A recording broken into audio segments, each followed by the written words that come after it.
Essa aqui você faz dois tipos aqui, dois tipos. Você faz as pernas Eu vou aqui. entrevistar ele. Aí você coloca aqui, ó. Aninha, dá licença. Isso aqui panturrilha aqui, ó. Entendeu? Essa sobra aqui, ó.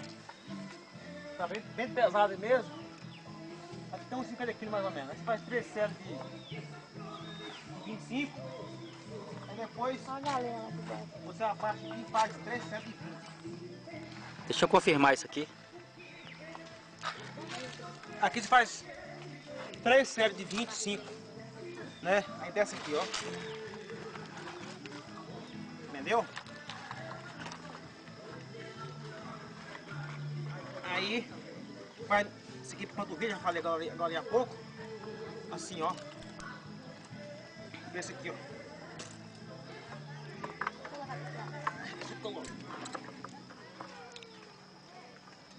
Qual o outro? Aqui, ó. Esse aqui é a próxima aqui. Vou desenhar aqui, muito perigoso. Vou deixar aqui. Esse aqui é o peso que eu coloquei da P aqui, assim, ó.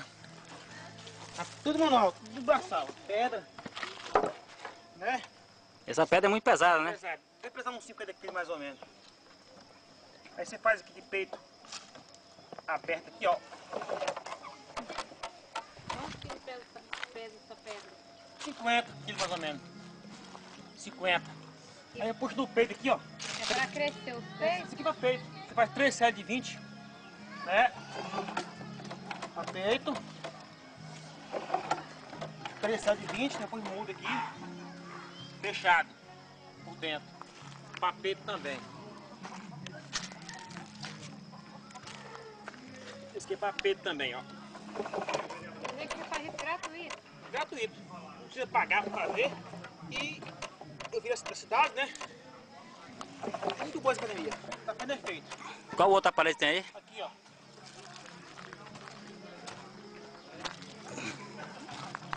Tem um bom que eu fiz meio rápido, mas ficou bom. Põe com graxa aqui, né? Sim. Mas tá sem peso, só mostrar aqui os pesos, coloca os pesos aqui, ó. Encaixa o peso aqui. Aí a gente deita aqui, ó. É pras pernas. É pras pernas.